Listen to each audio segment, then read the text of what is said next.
Namaku Neng. Aku tinggal di salah satu tempat di daerah Bandung Utara. Suatu tempat yang sangat dingin dengan perkebunan yang luas di mana-mana. Dari kecil, aku tinggal di sebuah rumah sederhana. Sebuah rumah yang awalnya kebun milik pengusaha Belanda yang mengelola tempat ini puluhan tahun yang lalu.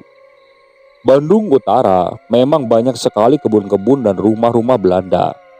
Mereka memang senang tinggal di sini. Selain udaranya yang dingin, juga tempatnya yang sejuk dan bisa dipakai untuk perkebunan dengan mempekerjakan orang-orang pribumi untuk menggarapnya. Salah satu yang pernah bekerja orang Belanda tersebut adalah kakek buyutku. Seseorang yang awalnya hanya buruh tani di kebun-kebun milik Belanda dan akhirnya membeli tanah-tanah itu dan digarap olehnya. Kebun-kebun itu akhirnya diturunkan kepada kakek dan berakhir pada ibu dan adik-adiknya sebagai keturunannya. Meskipun demikian, kini hanya keluarga ibu yang tinggal di sini. Keramaian di kota Bandung dengan segala pekerjaan yang tersedia di sana membuat adik-adiknya menjual tanah-tanahnya dan pindah ke sana. Ibu sebagai anak pertama yang diberi tanggung jawab untuk mengurus semuanya, termasuk warisan kakek ketika dia meninggal. Dirinya merasa enggan untuk pindah. Bahkan hingga saat ini dia masih memelihara semua barang-barang milik leluhurnya, termasuk radio itu. Sebuah radio tua berwarna hitam yang bisa dijingjing dengan kedua tombol on-off di atasnya, serta pemutar frekuensi yang ada di depan dengan 3 buah baterai untuk menyalakannya. Radio itu terlihat sangat tua. Ketika orang lain mungkin beralih ke YouTube atau podcast, namun radio itu masih mengingatkan rumah dan tersimpan dengan rapi di dalam lemari peninggalan kakek. Aku masih ingat saat itu. Radio tersebut pindah tangan ketika kakek meninggal dan usiaku kalau tidak salah sekitar 5 tahunan. Saat itu, dalam surat wasiat kakek, beliau berpesan bahwa selain pembagian warisan tanah yang dia punya, dia juga berpesan untuk menjaga barang-barang pribadinya. Salah satunya yaitu radio tersebut yang tertulis jelas di dalam wasiat itu. Sebuah radio kecil yang akhirnya menjadi antara keluarga ibu dan keluarga adik-adiknya setelah kakek meninggal. Mereka seperti takut dan saling melepas tanggung jawab untuk menyimpan radio itu. Aku yang pada saat itu masih kecil belum terlalu mengerti atas apa yang sedang mereka bicarakan. Namun yang pasti, termasuk mereka, itu pada tidak mau menerima radio itu. Bahkan hal itu berujung pada pindahnya mereka dengan menjual warisan dari kakek dan menetap di kota Bandung hingga saat ini. Ibu yang merupakan anak pertama akhirnya mengambil peran sebagai orang yang bertanggung jawab atas semua barang-barang kakek, termasuk radio itu. Ibu menyimpannya ke rumah, disimpan di dalam lemari, menutupnya dengan rapat bersama dengan gelas-gelas cantik, piring-piring antik, dan barang-barang berharga peninggalan kakek yang ibu rawat. Aku awalnya tidak tahu dan cuek akan hal itu. Layaknya anak kecil berumur 5 tahun, aku hanya bermain tanpa memperdulikan apa yang sebenarnya terjadi terhadap keluarga ibu selepas kakek meninggal. Pada malam di mana aku terbangun karena ibu menghilang, aku akhirnya terbangun dan melihat ke sekeliling kamar yang nampak gelap. Aku coba turun dari kasur dan mencari tahu kemana ibuku pergi pada saat itu. Aku pun berjalan perlahan, membuka tirai kamar secara perlahan menuju ruangan tengah. Ruangan tengah kini begitu sepi, begitu gelap gulita, yang ada hanya sebuah pintu lemari yang terbuka. Juga pintu depan yang terbuka begitu saja dengan lampu 5 watt yang masih menyala di depan rumah. Apa ibu pergi ke kamar mandi? Pikirku seperti itu. Rumahku dan kamar mandi memang berbeda, layaknya rumah-rumah yang lama yang mempunyai kamar mandi di luar. Sehingga apabila malam hari ingin buang air kecil ataupun buang air besar, aku harus keluar rumah meskipun udara Bandung Utara sangatlah dingin. Aku masih berpikir positif. Pada saat itu sangatlah wajar apabila ibu ke kamar mandi di malam hari. Namun ada hal yang aneh.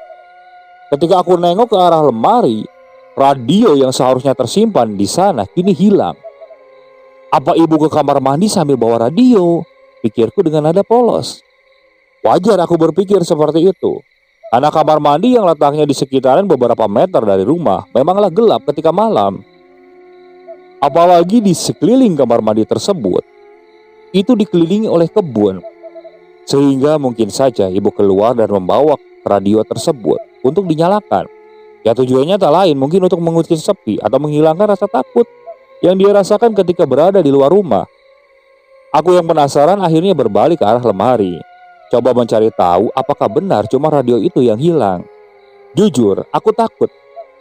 Saat itu aku hanya seorang anak berumur 5 tahun dan berjalan di dalam kegelapan malam di ruangan tengah dan membuatku bergidik ketakutan.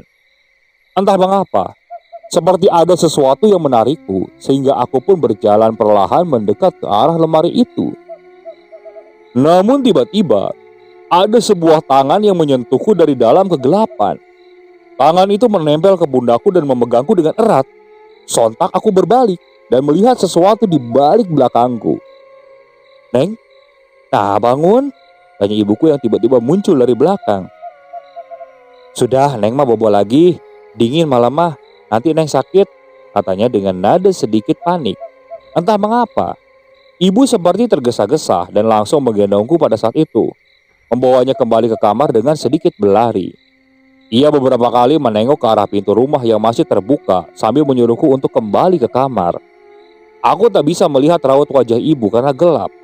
Tapi aku tahu, dari hembusan napasnya dan juga detak jantungnya yang berdebar cukup kencang ketika menggendongku, dia seperti sedang panik dan ketakutan setelah melihatku berdiri di ruangan tengah pada malam itu.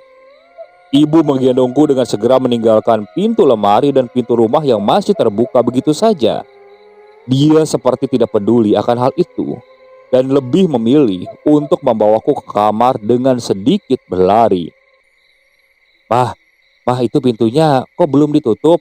tanyaku. Ibu seperti tidak mendengarkan apa yang aku katakan. Dia hanya berjalan terus ke arah kamar dan menidurkanku seperti biasanya. "Mah, itu pintunya belum ditutup, nanti ada maling," aku kembali bertanya ketika ibu menidurkanku di kamar. Namun dia hanya tersenyum dan mengusap-ngusap kepalaku sambil bersenandung agar aku mengantuk dan tertidur. "Iya, Mama tahu. Neng tidur dulu aja. Nanti pintunya Mama tutup kalau Neng sudah tidur ya," jawabnya sambil bersenandung kecil. Di tengah-tengah prosesi menidurkanku, yang saat itu aku sudah sedikit mengantuk, tiba-tiba aku dikejutkan oleh suara radio yang menyala dari arah luar. Tepatnya berada di halaman rumah yang hanya diterangi oleh lampu 5 watt yang redup pada malam itu. Radio itu menyala secara perlahan. Aku dengan jelas mendengar suara kresek-kresek radio yang menyala itu. Seperti ada orang yang menyalakannya dan memutar tombol frekuensinya agar bisa menangkap siaran radio yang masih mengudara di tengah malam seperti ini. Suara itu berhenti tepat ketika terdengar siaran radio yang menayangkan cerita wayang golek yang dulu sering diputar semalaman suntuk hingga subuh tiba. Ibu seperti kaget ketika mendengar hal itu. Aku yang masih terkantuk di tempat tidur pun bisa mendengar dengan jelas dan melihat ibu yang menengok ke arah tirai kamar. Tak lama kemudian, ibu langsung berpaling ke arahku dan menyuruhku kembali agar bisa tidur. Di tengah-tengah suara pegelaran wayang golek yang terdengar hingga kamar dari radio yang menyala di luar, secara perlahan dan samar aku mendengar ada seseorang yang sedang tertawa di luar.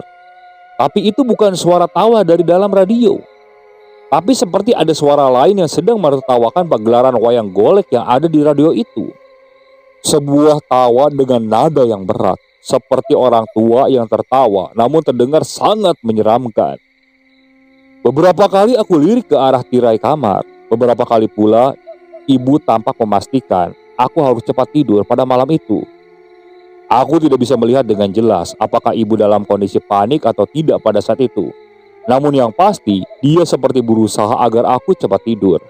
Dia seperti khawatir dengan radio yang menyala begitu saja di luar sana. Selain itu, aku tidak ingat lagi apa yang terjadi. Sepertinya aku tertidur beberapa menit setelah radio itu menyala. Ketika aku terbangun, radio itu sudah berada di tempat semula ketika pagi tiba. Di dalam lemari peninggalan kakek yang tertutup rapat bersama dengan barang-barang kakek yang ibu simpan di sana.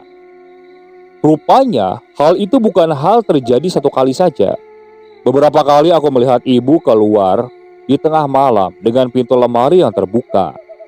Dia sengaja menyimpan radio itu di luar rumah dan meninggalkannya begitu saja dalam kondisi yang menyala. Di malam Kamis, malam minggu pertama setiap 1 bulan sekali, aku ingat betul. bahwa itu adalah jadwal radio itu harus keluar rumah dan menyala begitu saja sepanjang malam. Aku yang awalnya takut, lama-kelamaan menjadi sebuah kebiasaan. Aku tidak mencari kemana ibu pergi di malam tersebut. Dan aku lebih memilih tidur meskipun suara radio itu menggema hingga ke kamar. Bahkan ketika bapak pulang, ketika cuti beberapa hari di rumah, ibu terlihat berdiskusi dengan bapak perihal radio tersebut. Pembicaraan mereka terlihat sangat serius. Sehingga aku pun menjauh dan tidak mendengarkan obrolan mereka berdua. Beberapa kali bapak menunjuk ke arah lemari, tepatnya ke arah radio tersebut dengan nada sedikit marah. Namun ibu menjawabnya dengan sedikit meneteskan air mata, seperti ada sesuatu yang dia pertahankan dengan radio tersebut, sehingga dia rela berdebat dengan bapak. Akhirnya bapak mengalah dan dia lebih memilih diam, seolah-olah tidak peduli dengan radio tersebut. Bahkan ketika waktunya radio itu menyala tiba-tiba, dia lebih memilih untuk membawaku menginap di rumah bibi yang kini tinggal di Bandung kota, dan meninggalkan ibu sendirian di rumah. Entah apa yang dilakukan dengan radio tua itu. Yang pasti, ibu selalu mengeluarkan radio itu, menghilang dari kamar, dan mengembalikan radio itu ke tempat semula ketika pagi tiba. Mama tuh kangen sama kakekmu. Jadi kadang mama suka keluar sambil dengerin radio milik kakek. Itu adalah jawaban ketika aku bertanya tentang radio itu. Aku yang pada saat itu masih kecil hanya bisa mengangguk saja, tanpa pernah bertanya kembali tentang siapa yang tertawa di luar sana dengan nada yang keras ketika radio itu menyala. Waktu pun terus berputar. Kelakuan ibu semakin aneh terhadap radio itu.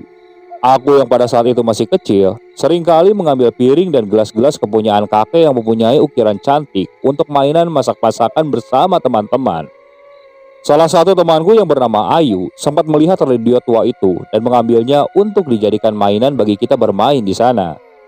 Awalnya, aku baik-baik saja karena itu adalah radio tua. Bahkan Ayu sempat berkata kepadaku untuk menyalakan radio itu dan mendengarkan lagu-lagu yang ada di dalamnya. Namun aku tampak tak bisa menyalakan radio tersebut. Sudah beberapa kali aku menekan tombol on-nya tapi tidak menyala. Aku yang penasaran pun akhirnya membuka kotak baterai yang ada di belakangnya. Aku ingin meniru apa yang bapak lakukan ketika peralatan elektroniknya macet. Ia selalu membuka kotak baterai itu dan memutar-mutar baterainya hingga menyala. Namun, kenapa nggak ada baterainya ya? Tanyaku heran. Ayu yang tidak mengerti apa yang aku ucapkan hanya terdiam dan keheranan melihatku yang hanya kebingungan. Aku jelas sekali mendengar radio itu menyala ketika ibu keluar rumah di malam-malam tertentu. Aku juga tidak pernah melihat ibu membuka kotak baterai itu, karena radio ini tertutup rapat dan tidak tersentuh sekalipun ketika sedang berada di dalam lemari. Aneh, ini benar-benar aneh. Aku hanya menggelengkan kepala ketika melihat itu. Namun ketika aku berada di tengah kebingungan itu, tiba-tiba ibu datang dengan nada yang marah. Dia seperti tidak ingin melihat anaknya bermain dengan radio tersebut. Dengan sedikit berlari dari arah dapur, dia mengambil radio itu secara paksa dari tanganku dan memarahiku agar aku tidak bermain-main dengan barang-barang kepunyaan kakek. Ini bukan barang yang bisa dijadikan mainan, katanya dengan nada marah kepadaku. Entah mengapa, ibu benar-benar marah di hari itu. Aku dengan jelas melihat raut wajahnya yang memerah dengan urat-urat yang muncul ketika aku memainkan radio itu bersama Ayu.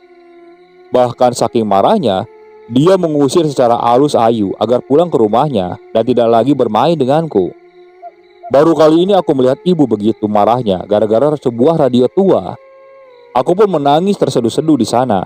Sambil mengeluarkan air mata, aku pun berlari meninggalkan piring, gelas, serta barang-barang yang awalnya aku mainkan di halaman rumah dan masuk ke dalam kamar. Dari sana akhirnya ibu mengunci lemari itu. Bahkan membeli gembok agar aku tidak seenaknya membuka lemari itu dan bermain-main dengan barang kepunyaan kakek di rumah. Ibu seperti menutup-nutupi atas apa yang terjadi, terutama tentang radio tua itu. Aku yang pernah dimarahi habis-habisan akhirnya lebih memilih untuk diam dan takut apabila bertanya kembali tentang radio itu kepada ibu. Meskipun kejanggalan-kejanggalan tentang radio itu yang menyala secara tiba-tiba di malam hari terus berlanjut di setiap bulannya. Lama-kelamaan, aku pun tidak peduli lagi dengan kejanggalan yang ada di sana.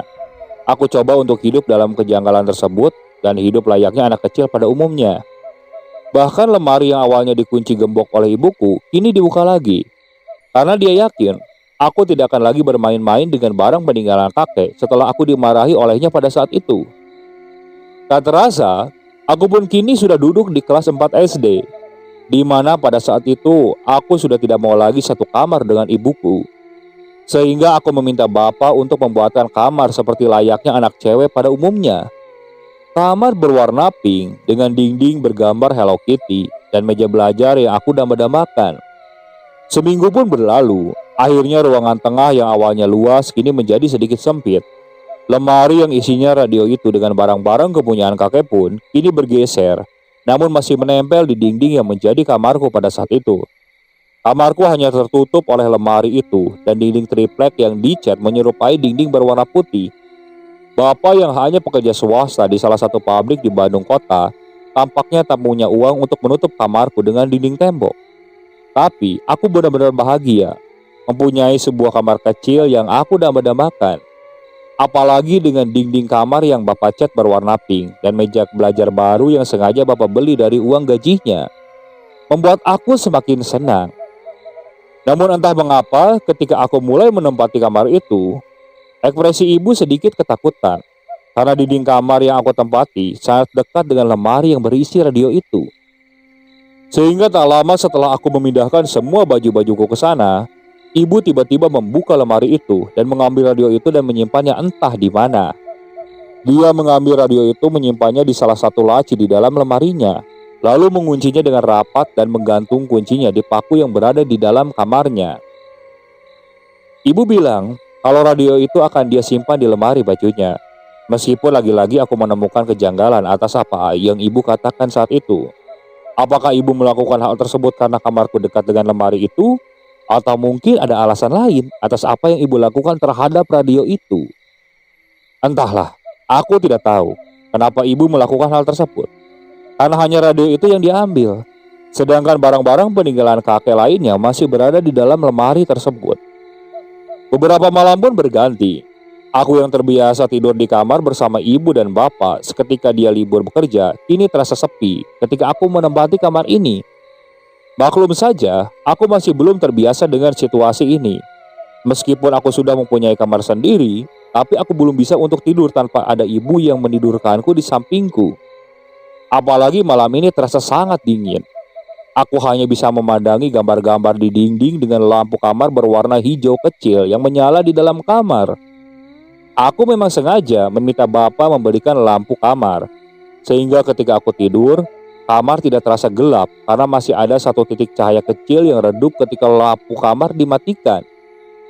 Entah mengapa, di malam ini aku sangat sulit untuk memejamkan mata.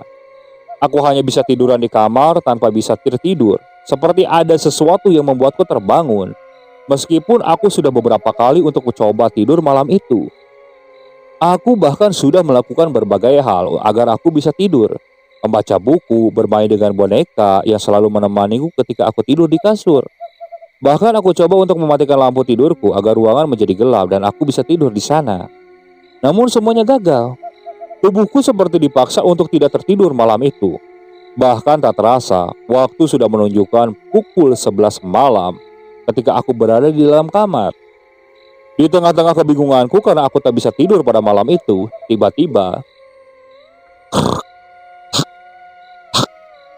seperti ada seseorang yang membuka lemari yang letaknya persis di dekat kamar. Lemari yang sudah tua hingga ketika dibuka, engselnya yang sudah berkarat menimbulkan bunyi yang terdengar hingga ke kamar. Sontak aku terkejut akan hal tersebut. Siapa yang malam-malam membuka lemari tua itu?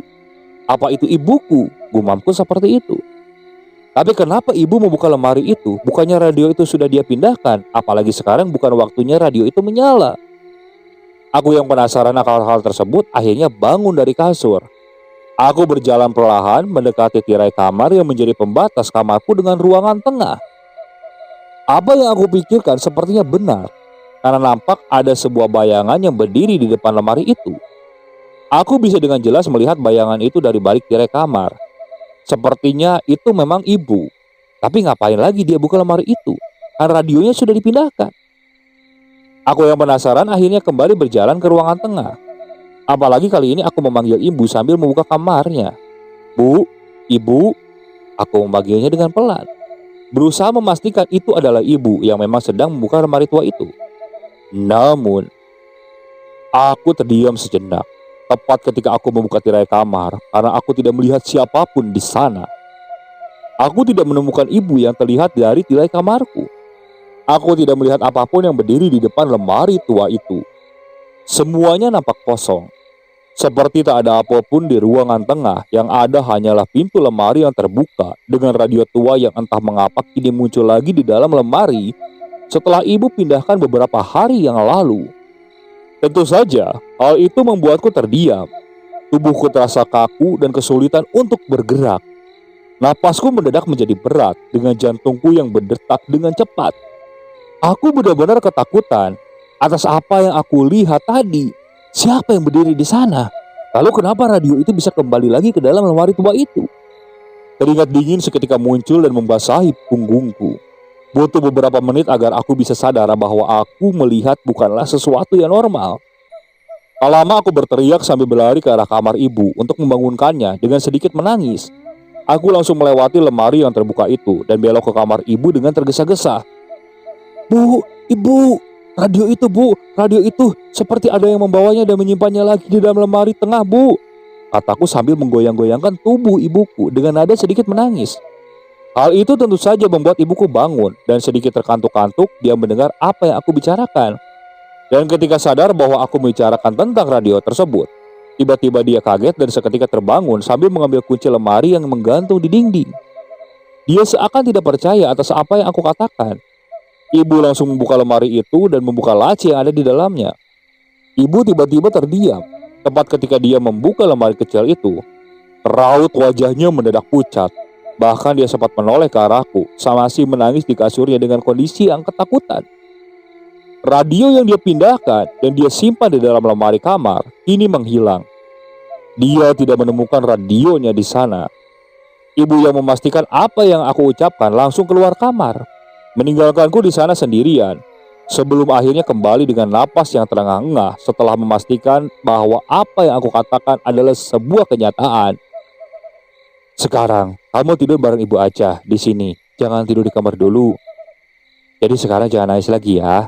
Ada ibu kok di sini nemenin kamu," kata ibuku yang kembali dari ruangan tengah dengan wajah panik pada saat itu.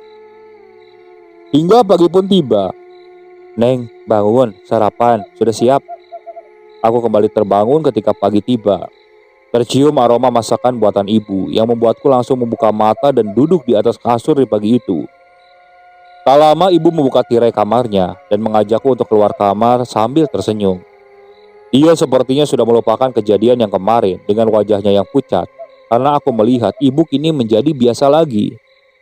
Aku pun keluar kamar, melihat ke arah lemari peninggalan kakek itu dan melihat radio itu masih tersimpan di sana.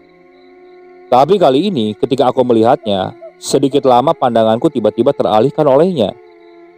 "Udah, jangan dilihatin terus. Ayo makan, lalu mandi dan pergi sekolah," kata ibu yang coba mengalihkan perhatianku terhadap radio itu. Aku hanya mengangguk dan duduk di depan makanan yang sudah ibu buatkan pagi itu. Entah mengapa aku kembali penasaran akan radio tersebut. Setelah bertahun-tahun aku membiasakan diri dengan radio itu, beserta kejanggalannya, aku akhirnya bertanya kembali kepada ibu. Bahwa kali ini aku coba bertanya dengan terus-menerus. Ketika ibu coba membelokkan arah pembicaraan kita ketika makan. "Ada apa dengan radio itu? Kenapa ibu suka membawa radio itu keluar? Kalaupun ibu memang suka wayang ketika radio itu menyala malam-malam, gak hanya wayang yang didengar. Kadang lagu dangdut yang menyala semalaman atau sandiwara radio yang sering terdengar."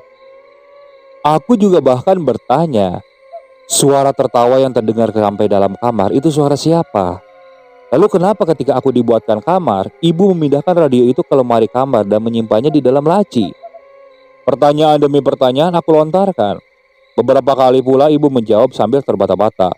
Aku tahu ada sedikit kebohongan dalam dirinya kali ini, karena ada beberapa pertanyaan yang tidak dia jawab, terutama tentang siapa yang tertawa ketika radio itu menyala di luar rumah. Hingga akhirnya semua pertanyaanku tidak terjawab semua. Ibu yang selesai makan tiba-tiba berdiri dan membawa piring kotor ke dapur. Tak lama kemudian dia kembali dan berkata kepadaku, "Sudah, cepat habiskan. Kan bentar lagi harus siap-siap sekolah." Masalah radio itu, nanti ada saatnya kamu tahu. Yang pasti, kamu jangan sekali-sekali memainkan radio itu tanpa izin dari ibu, katanya dengan sedikit keras. Aku pun hanya bisa mengangguk. Aku ingat bagaimana marahnya ibu ketika aku dan Ayu memainkan radio tersebut pada saat itu.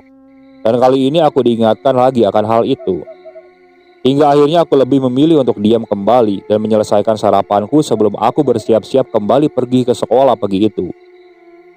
Beberapa hari semenjak kejadian itu, entah mengapa aku tak bisa lagi tidur cepat di kamar. Aku bisa tertidur ketika lewat tengah malam. Sudah berbagai cara aku coba agar aku bisa tertidur, namun hasilnya nihil. Mataku tetap tak bisa terpejam meskipun aku coba. Ingin rasanya aku kembali tidur di kamar ibu, namun aku terlalu takut untuk keluar kamar. Aku takut menemukan bayangan itu lagi. Bayangan yang aku lihat di balik tirai yang sedang membuka lemari tua peninggalan kakek. Apalagi kini radio itu di dalam lemari tersebut. Rasa penasaran berbalut rasa takut membuatku tak bisa meninggalkan kamarku sekarang. Dan tiba-tiba saat itu aku kembali dikejutkan oleh seseorang yang membuka pintu rumah. Lalu tak lama aku juga mendengar suara langkah kaki yang mendekat lemari itu dan membukanya secara perlahan. Aku baru ingat, ini adalah malam di mana radio itu menyala.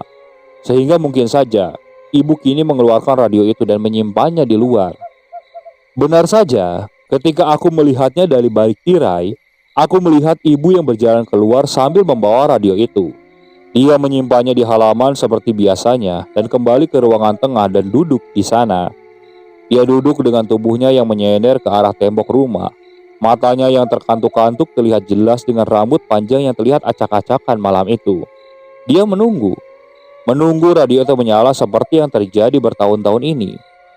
Biasanya ketika aku masih tidur di kamar ibu harus memastikan bahwa aku tertidur pula sebelum dia mengeluarkan radio itu. Namun karena aku dan dirinya kini berbeda kamar, jadi dia tidak mengetahui bahwa aku masih terbangun dan kini sedang melihatnya dari balik tirai kamar. Ibu hanya terdiam di ruangan tengah. Dia seperti menjaga agar tubuhnya tidak tertidur malam itu. Sesekali dia melihat ke arah pintu rumah yang terbuka. Namun dia sepertinya enggan untuk keluar setelah mengeluarkan radio itu dan menyimpannya di halaman. 1 menit berlalu, 2 menit, 5 menit, hingga 15 menit setelah radio itu dikeluarkan, tak ada tanda-tanda radio itu akan menyala. Semuanya terasa hening dan sepi, seperti malam-malam sebelumnya di rumah ini. Ibu pun akhirnya menyadari akan hal itu. Tubuhnya seperti ragu untuk bergerak. Beberapa kali dia ingin berdiri dan melihat kondisi di luar sana. Namun beberapa kali pula dia duduk kembali. Seperti ada sebuah ketakutan yang dia rasakan dan membuatnya ragu atas apa tindakan yang dia lakukan. Hingga hampir setengah jam berlalu dan waktu sudah menunjukkan lewat tengah malam, masih belum ada tanda-tanda bahwa radio itu akan menyala. Sehingga ibu nampak memaksakan diri untuk memastikan hal tersebut. Dia berdiri secara perlahan dan berjalan ke arah pintu rumah dengan tubuhnya yang merapat ke tembok. Kedua tangannya terlihat memegangi tembok yang ada di belakangnya. Dia seperti mengintip secara perlahan ke arah luar pada saat itu. Tak begitu lama, raut wajah ketakutan yang dia rasakan kini berubah menjadi keheranan. Dia menggeleng-gelengkan kepalanya beberapa kali sambil berdiri di pintu rumah. Dia melihat ke sekeliling seperti sedang mencari sesuatu.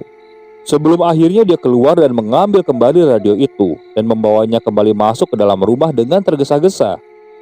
Aku yang ketakutan pun akhirnya melihatnya dari dalam kamar dan seketika menutup tirai dan duduk di balik dinding triplek yang menjadi pembatas kamar.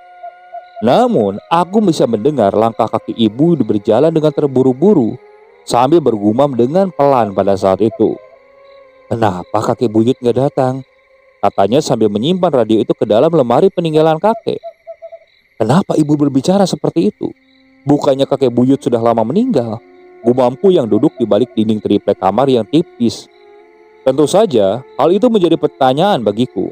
Apalagi yang aku tahu, kakek buyut adalah orang yang sudah lama meninggal, bahkan jauh sebelum aku dilahirkan. Semakin lama semakin banyak pertanyaan yang menumpuk di dalam kepalaku. Namun aku sepertinya enggan untuk bertanya, karena aku tahu ibu akan menjawab hal itu dengan penuh kebohongan. Hingga akhirnya, tepat 2 hari setelah kejadian itu, aku yang masih tidak bisa tidur di kamar tiba-tiba mendengar kembali suara dari ruangan tengah. seperti suara orang yang berbolak-balik mengelilingi rumah. Dia berjalan ke arah dapur, lalu ke ruang tengah, lalu ke dapur lagi, dan seperti sedang mencari sesuatu. Awalnya aku pikir itu adalah ibu yang mungkin saja sedang mencari sesuatu.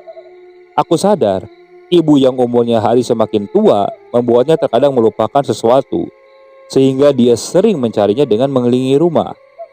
Namun tak lama kemudian, sesuatu pun terjadi. Ibu seperti membuka lemari peninggalan kakek tersebut.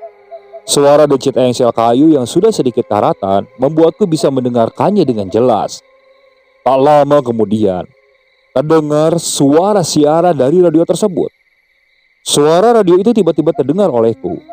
Dari sana, terdengar suara salah satu pendongeng terkenal yang bernama Wakepo, yang seringkali bercerita tentang seorang pendekar bernama Sirawing yang bisa didengarkan di radio. Aku sangat ingat betul suara ini. Ini adalah suara dari radio yang ada di dalam lemari kakek. Namun aku merasa aneh. Siapa yang kini mengeluarkan radio itu dan mendengarkannya di ruangan tengah? Apakah itu ibu? Pertanyaan itu seketika muncul di dalam pikiranku. Aku tahu radio itu tidak akan menyala di waktu yang tidak seharusnya. Apalagi sekarang bukan waktunya untuk radio itu menyala. Karena apabila hari ini adalah waktunya, ibu pasti akan mengeluarkan radio itu dan menyimpannya di luar. Tidak seperti ini, di mana radio itu dinyalakan di ruangan tengah. Tiba-tiba, jantungku berdebar kencang. Aku yang tiduran di kasur tiba-tiba merasakan hal yang tidak enak. Aura di dalam kamar tiba-tiba mencekam, seperti ada sesuatu yang menekan tubuhku pada saat itu. Apalagi kamarku sangatlah dekat dengan lemari peninggalan kakek yang hanya terpisah oleh dinding triplek yang tipis. Aku terus-menerus berpikir tentang radio itu yang semakin lama suaranya semakin kencang. Dia seperti sedang mendengarkan sandiwara radio itu yang bercerita tentang Sirawi yang harus berhadapan dengan dedemit gunung yang mengutuk sebuah desa sehingga membelenggu oleh aturan yang menyiksa mereka. Awalnya aku ragu untuk berdiri. Namun suara radio itu semakin lama semakin kencang. Bahkan membuat telingaku menjadi sakit ketika aku mendengarkannya lebih lama. Ketika aku memaksakan diri untuk berdiri, aku yang masih berpikir bahwa itu ibu yang sedang menyalakan radio, aku berniat untuk menegurnya, untuk menurunkan volume radio itu agar aku bisa tertidur. Akhirnya aku berjalan secara perlahan, membuka tirai kamar yang tipis dan melangkahkan kaki ke ruangan tengah. Namun saat ketika aku membuka tirai kamar tersebut, astaga, apa itu? Apa yang kulihat bukanlah ibu yang aku kenal, tapi sosok yang lain. Tepatnya, sesosok yang baru kali ini aku lihat. Sesosok makhluk yang sedang merangkak di langit-langit rumah dengan salah satu tangannya yang memegang radio yang dia pegang dan kini terlihat jelas olehku. Tangan dan kakinya sangatlah kecil dan kurus. Namun kuku-kuku panjangnya bisa membuatnya merangkak di langit-langit rumah. Tubuhnya terlihat sangat kurus, bahkan tulang-tulangnya terlihat dengan jelas olehku, yang muncul di antara kulit-kulitnya yang sangat pucat. Rambutnya yang hitam terlihat terurai lurus ke bawah. Meskipun aku hanya bisa melihat punggungnya, tapi itu membuatku kini merasa ketakutan. Bahkan tubuhku sendiri mendadak lemas, hingga akhirnya aku terjatuh di pintu kamar yang hanya tertutup tirai. Aku tidak tahu makhluk apa itu. Namun yang pasti, baru kali ini aku melihat hal itu. Sesuatu yang menyeramkan. Yang mungkin saja ini adalah alasan kenapa radio itu menyala secara tiba-tiba. Juga alasan kenapa radio itu disimpan di luar rumah. Dan ibu tidak ingin aku mengetahui bahwa menyalanya radio ini karena makhluk tersebut. Tubuhku benar-benar lemas ketika mengetahui siapa yang menyalakan radio itu. Mulutku seperti terkunci dan tidak bisa berteriak. Apalagi sepertinya makhluk itu mengetahui bahwa aku melihatnya ketika dia sedang menyalakan radio di ruangan tengah. Seketika dia langsung membalikkan tubuhnya. Kepalanya memutar 180 derajat sehingga dia bisa melihatku dari atas. Lalu tak lama kemudian dia melompat tepat ke atas tubuhku yang kini terjatuh di lantai dengan rasa takut yang aku rasakan di sekujur tubuhku. Tangan dan kakinya yang panjang dan kurus kini terlihat jelas. Apalagi wajahnya yang menyeramkan kini diperlihatkan kepadaku dari dekat. Wajahnya sangat pucat. Matanya melotot ke arahku dengan tatapan yang sangat tajam. Pupil matanya yang terlihat merah terlihat jelas olehku. Mulutnya bertarik dengan dua taring yang menonjol ke atas dan bawah. Dia menyeringai sambil memiringkan wajahnya. Kita saling bertatapan satu sama lain dengan jarak yang sangat dekat. Tak lama, dia membuka matanya dan berkata kepadaku dengan nada yang berat. "Ulah sieun," sambil dia memiringkan kepalanya. "Iya, Uyut. Iya, peninggalan Uyut," katanya sambil memperlihatkan radio itu dengan salah satu tangannya yang panjang dan kurus kering itu. "Orang jadi kieu teh meh maneh bisa hirup ngeunah. Soalna Uyut gagal mere tumbal. Jadi Uyut jiga kieu." Kalau di Indonesia akan seperti ini artinya. Aku seperti ini supaya anak turunanku bisa hidup enak. Soalnya kakek buyut gagal memberikan tumbal, sehingga kakek buyut jadi seperti ini. Ini adalah salah satu peninggalan kakek buyut sebelum jiwa kakek ditumbalkan. Barang ini yang suka kakek buyut bawa sampai jiwa kakek buyut dicabut pas kakek gagal memberikan tumbal. Aku yang lemah sepertinya tak bisa menahan kesadaranku lagi. Meskipun nampaknya dia tidak ingin menyakitiku, tapi wajahnya benar-benar menakutkan. Dia mengaku bahwa dia adalah kakek buyutku. Namun aku tidak percaya. Aku hanya bisa terdiam ketika dia berkata dengan gigi taringnya yang tajam kepadaku, tepat di hadapan wajahku. Tak lama, aku pun langsung tak sadarkan diri. Rasa takutku yang benar-benar memuncak membuatku tak bisa berbuat apa-apa lagi. Aku pingsan tepat di pintu kamarku pada malam itu dengan kondisi ketakutan. Tubuhku basah oleh keringat, bahkan aku ngompol saking takutnya pada saat itu. Dan ketika pagi menjelang, aku tersadar ketika ada suara tangisan dari ibu. Dia menangis karena melihatku yang tak sadarkan diri sambil memegang radio tersebut di pintu kamar. Ibu menepuk-nepuk tubuhku sehingga kedua mataku terbuka. Dia seperti tahu atas apa yang terjadi kepadaku. Tak lama, dia memelukku sambil menangis di pagi itu, sambil melepaskan radio yang aku pegang dan menyimpannya secara perlahan di sebelahnya. Tepat setelah beberapa jam setelah aku tak sadarkan diri, ibu menelepon bapak dan memaksa dia untuk pulang.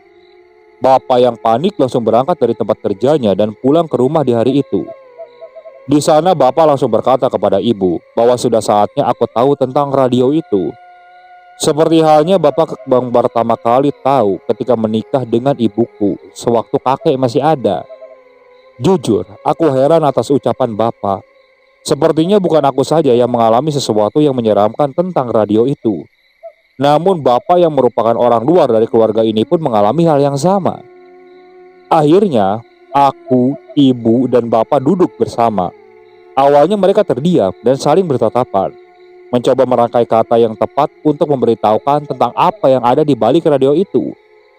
Apalagi anaknya yang ada di depan mereka adalah seorang anak SD yang mungkin belum mengerti tentang hal itu. Hingga akhirnya ibu berkata, terutama tentang radio itu dan sebuah cerita di dalamnya. "Neng," dengan kata pelan, "apa yang kamu lihat semalam adalah kebenaran. Apa yang diucapkan olehnya merupakan kebenaran. Itu semua adalah aib yang ditutup-tutupi oleh keluarga kita, terutama tentang kakek ibu atau kakek buyutmu." Ibu mendadak terdiam sebentar.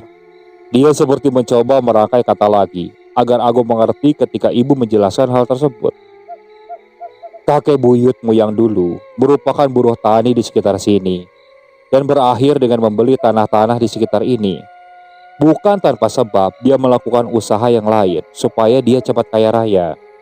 Karena tidak mungkin seorang buruh tani bisa membeli sebagian besar tanah-tanah ini, meskipun dia kerja banting tulang hingga akhir hayatnya.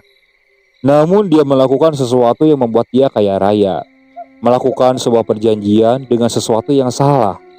Dan uang yang dia dapatkan dari perjanjian itu, dia belikan tanah-tanah yang ada di sekitar ini. Tanah dan kebun yang akhirnya dibagi kepada turunannya, yaitu kepada kakekmu, dan turun kembali kepadaku selaku cucunya, dan mungkin saja nanti kepadamu selaku cicitnya. Memang kakek buyutmu itu salah, melakukan perjanjian yang salah. Namun dia tidak pernah mencelakai keluarganya. Bahkan dia berbuat seperti itu demi keluarganya. Ibu kembali terdiam. Dia seperti sulit mengatakan hal tersebut, sehingga dia melihat ke arah bapak yang duduk di belakang. Bapak hanya mengangkat tangannya dan menyuruh ibu melanjutkan apa yang sudah dikatakan pada saat itu. Kakek buyutmu sebenarnya belum meninggal. Jiwanya masih berkeliaran di tempat ini, di kebun dan tanah yang sudah dia beli. Dan selama hidup, dia selalu memakai radio tua ini untuk dia pakai. Radio tua ini adalah radio kesayangannya yang dia dapatkan dengan susah payah. Dan ketika dia meninggal, tepatnya ketika jiwanya diambil untuk memutus perjanjian itu agar tidak berimbas kepada anak-anaknya, jiwanya terjebak di tempat ini. Dan kita selaku keturunannya selalu membiarkan dirinya menyalakan radio kesayangannya ketika dia muncul. Hanya itu yang ibu katakan pada saat itu. Setelah itu dia kembali terdiam. Aku pun tidak terlalu mempertanyakan apa yang ibu katakan, karena aku tidak terlalu mengerti apa yang ibu ucapkan tadi. Namun yang pasti setelah itu, aku kembali takut untuk tidur sendirian. Aku takut bertemu lagi dengannya, meskipun itu adalah jiwa dari leluhurku. Aku hanya ingat, aku kembali tidur di kamar ketika SMP, di mana banyak teman seusiaku yang sering menginap di rumah. Aku berusaha membiasakan diriku atas apa yang terjadi. Bahkan membiasakan diriku ketika radio itu menyala dengan sendirinya di lemari di dekat kamar. Bahkan kini, ibu hanya membiarkan makhluk itu ada di dalam rumah sekarang. Lebih tepatnya, kakek buyut yang jiwanya menjadi makhluk yang menyeramkan, membuka lemari dan mengeluarkan radio tersebut untuk dinyalakan di sebuah ruangan tengah. Meskipun aku pernah sesekali penasaran dan mengintip lagi radio itu ketika menyala. Namun kali ini aku tidak menemukan sosok yang menyeramkan itu. Hanya ada radio yang tergeletak begitu saja di ruangan tengah, di tengah-tengah keheningan malam yang menyelimuti di malam tersebut. Hingga akhirnya tepat ketika aku dewasa, aku baru mengerti apa yang ibu katakan tentang siapa kakek buyut yang rela melakukan perjanjian dengan mereka agar bisa membeli tanah milik Belanda itu untuk dia garap. Dia juga membebaskan beberapa tanah dan membaginya kepada kerabat dan tetangga-tetangganya. Dia adalah orang yang baik, namun memakai cara yang salah, mengorbankan dirinya agar bisa menggarap tanah yang dulu dikuasai oleh orang asing. Hingga hidupnya menemukan sebuah penyesalan. Tepat ketika dia melahirkan kakek, juga adik-adiknya, dia takut perjanjian itu akan membebani anak-anaknya kelak. Karena mereka harus melakukan ritual di malam-malam tertentu untuk melakukan persembahan untuk keberlangsungan hidup mereka. Sehingga dia merelakan tubuhnya untuk ditunggalkan.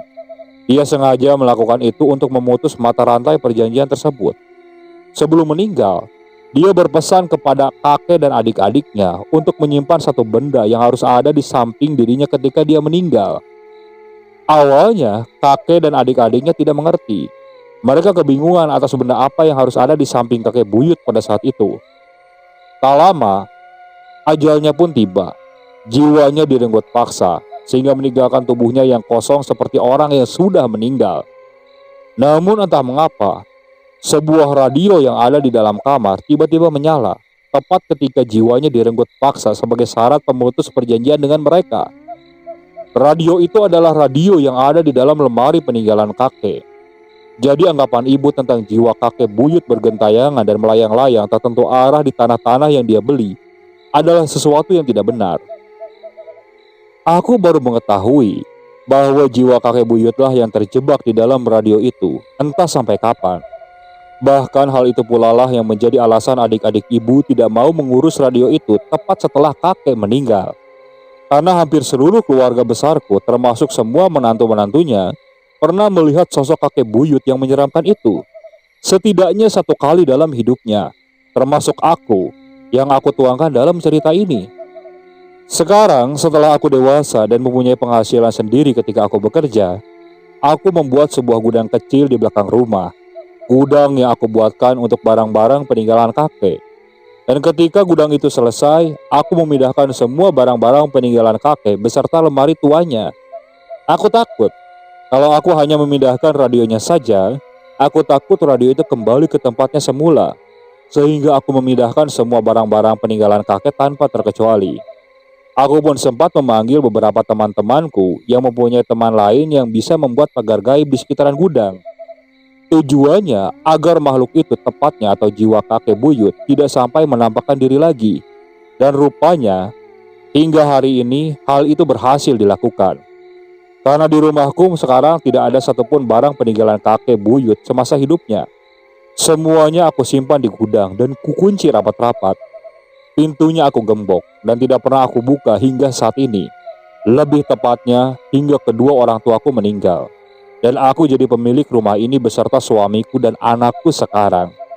Radio itu masih menyala di malam-malam tertentu. Meskipun kini aku tak bisa memastikan kapan radio itu menyala kembali setelah aku mengalami kejadian tersebut ketika aku kecil. Kadang 3 bulan sekali, kadang seminggu sekali, kadang pula dalam setahun tidak pernah sekalipun radio itu menyala. Kalaupun radio itu menyala, suaranya tidak terlalu terdengar hingga keluar. Karena aku menutup rapat-rapat gudang itu hingga hari ini. Bahkan aku melarang suami dan anakku untuk mendekati rumah itu dan berkata bahwa di sana banyak barang-barang keramat yang tidak boleh dibuka. Mungkin saja itu ceritaku tentang sebuah radio tua yang menjadi penghias di rumahku. Oke, sekian untuk cerita kali ini. Saya mohon maaf apabila masih banyak kekurangan dalam pembawaan ceritanya. Kritik dan sarannya silakan kalian bisa cantumkan di kolom komentar.